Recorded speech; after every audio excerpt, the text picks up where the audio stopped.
ফ্ৰিজটোৰ ভিতৰত আছিল মহালক্ষ্মীৰ মৃতদেহ। বিটিআৰতো প্ৰযোজ্য হ'ব এক পদ এক ব্যক্তি নীতি। खुलुमबाय फिन खनसे helloSbvlog चेनेलाव नोंथांमोनखौ आंनि गोसो गोरबोनिफ्राय बरायनाय थाबाय। गिख्रंथाव मोनसे जाथाय जालायबायलाय हा बिराद गिख्रंथाव आं नायनानै आसुरित मोनदों माबोरैहाय बेबायदि मावनो हायो। थारैनो माखासे मानसिफोरा दिनैनि समाव माने मानसिनि जिउखौ लानानै ओरैबायदि गेलेयो। सानैसो सुबुंफोर दङ जोंनि समाजाव दङ आरो जोङो बुंनांगोन बेबायदि जाथाया दिनैनि नङा बे गोदान नङा बेबायदि जाथाया खनले माने जोङो बिदि जाफ्लेबाय थानायखौ नुबाय खोनानो मोनबाय। बाहेरायावहाय खामानि मावनो थांनानै बेफोरबायदि आलाय सिलाय जानाय जाथाय बेखौ रायलायगोन सावरायगोन जोबथारनायावहाय आं नोंथांमोननो बेखौ खोन्थागोन डिटेल्सै। ओमफ्राय दा मोनसे इम्पर्टेन्ट आपडेटआ बेनो जोंनि बिटिआरनि पलिटिक्सखौ बुङोब्ला बा जोंनि आसाम रायजोनि पलिटिक्सखौ बुङोब्ला आङो गोबाव समनिफ्रायनो नैबे मोनसे पइन्टखौ लानानैहाय सन्देह आरो मिथिनो लुगैदोंमोन आरो गोबांथार सोंथिबो खालामनाय जादोंमोन आरो नोंथांमोनावबो कमेन्ट्स बिहरदोंमोन जे नैबे बोरैहाय जागोन होननानैहाय। नाथाय बेखौ दिनैसिम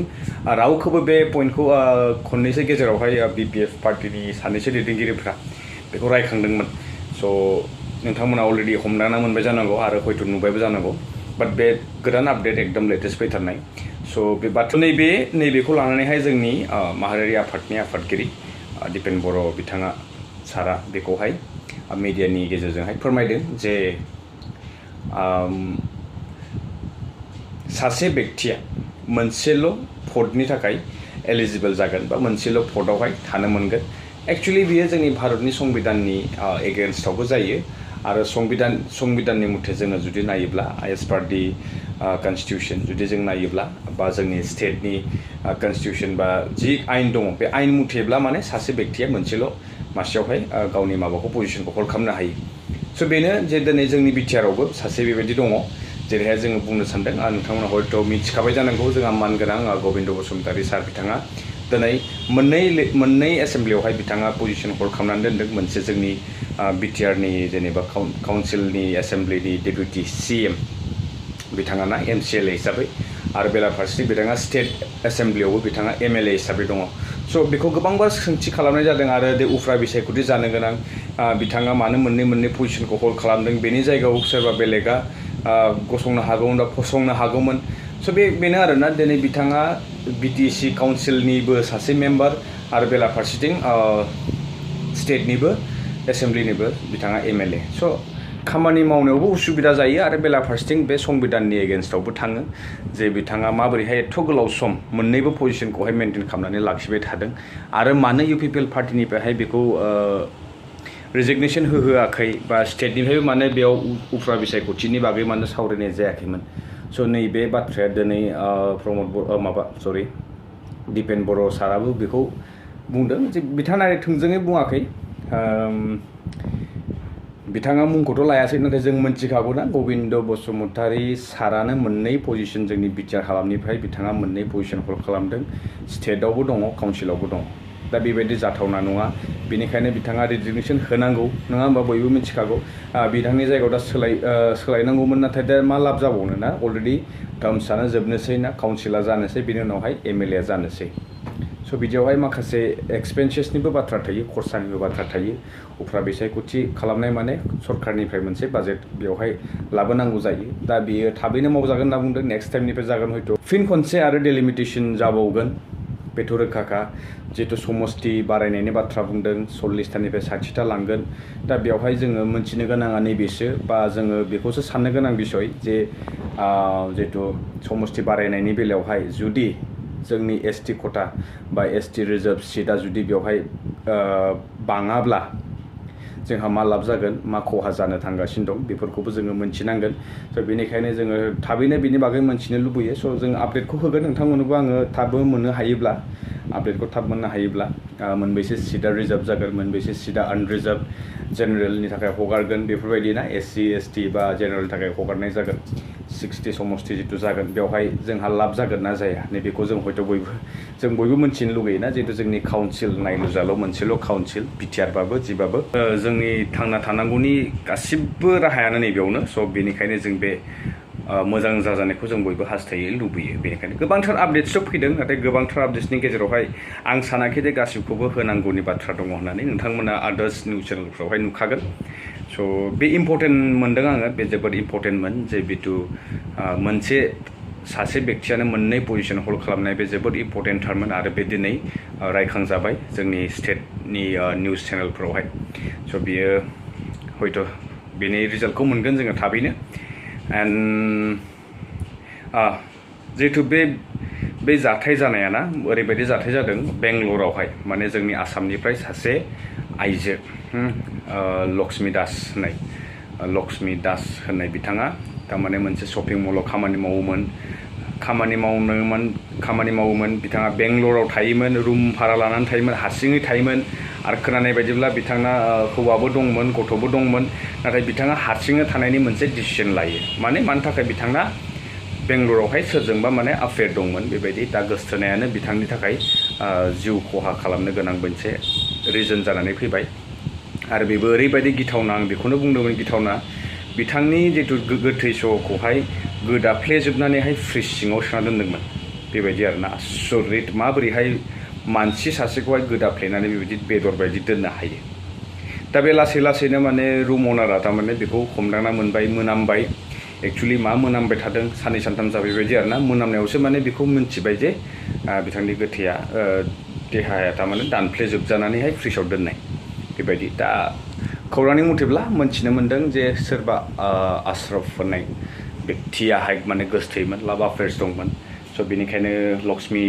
दासआ बिथाङा स' हारसिं थानायनि डिसिसनखौ लायो ओमफ्राय बेबायदि जाथाया जायो आरोना स' बेनिखायनो जों खावलायो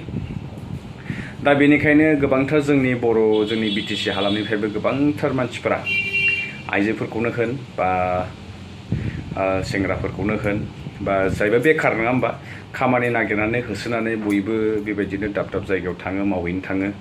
साबधान थानांगौ आरो बेबायदि न'खरफोरावहाय मोजां डिटेल्स होनानै थांनांगौ बहा थादों बोरैहाय थादों सोरजों थादों मा सोलिगासिनो दङ स' बेफोरनि खौरांफोरखौहाय जाहाथे बिपदा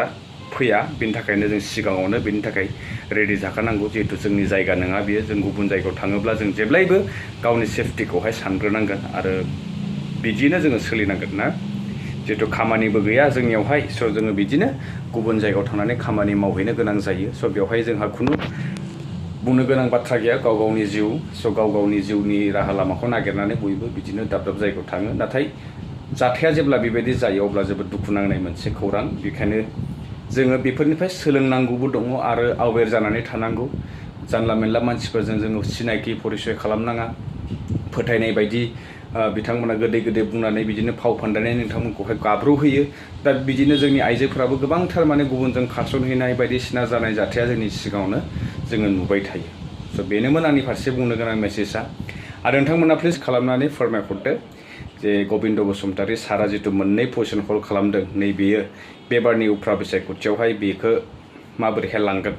बेनि फारसे कमेन्ट्स खालामनानै फोरमायहरदो कनस्टिटिउसननि बेरेखा गबिन्द सारा जे मोननै पजिसन लादों बे कनस्टिटिउसननि बेरेखा जाखादोंआनोखा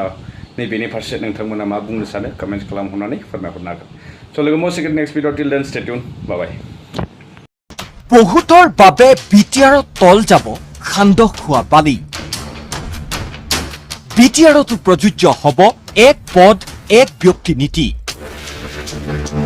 বিটিআৰ চুক্তি অনুসৰি ৬০টালৈ বৃদ্ধি পাব পৰিষদীয় সমষ্টি সংবিধান সংশোধনৰ বাবে কেন্দ্ৰলৈ এপ চুৰাৰ জি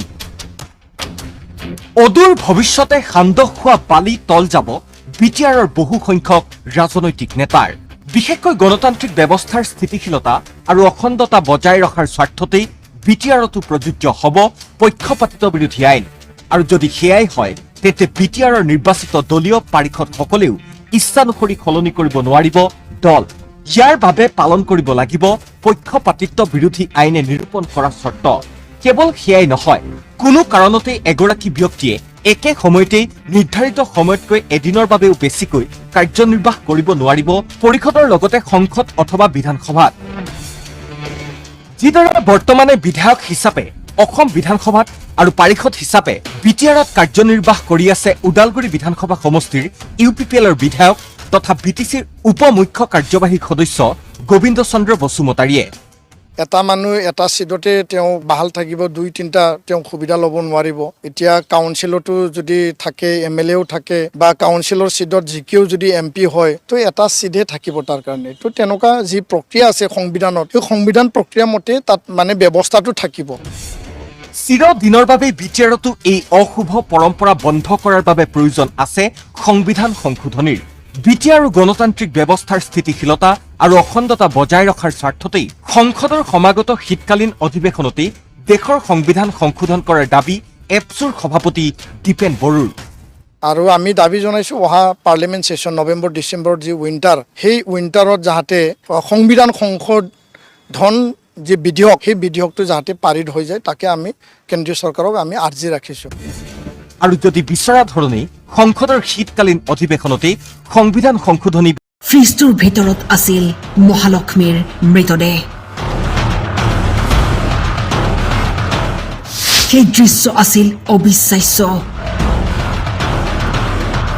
আৰক্ষী ক্ষিপ্ৰতাৰে চলাইছে তদন্ত মহালক্ষ্মীৰ স্বামীৰ সন্দেহৰ ভিত্তিত মহালক্ষ্মীৰ প্ৰেমিক আশ্ৰাফক ট্ৰেছ কৰা হৈছে পশ্চিম বংগৰ পৰা ওলাই পৰিব প্ৰকৃত সত্য কিয় আশ্ৰাফে হত্যা কৰিলে মহালক্ষ্মীক নিউজ ডেস্ক টাইম 8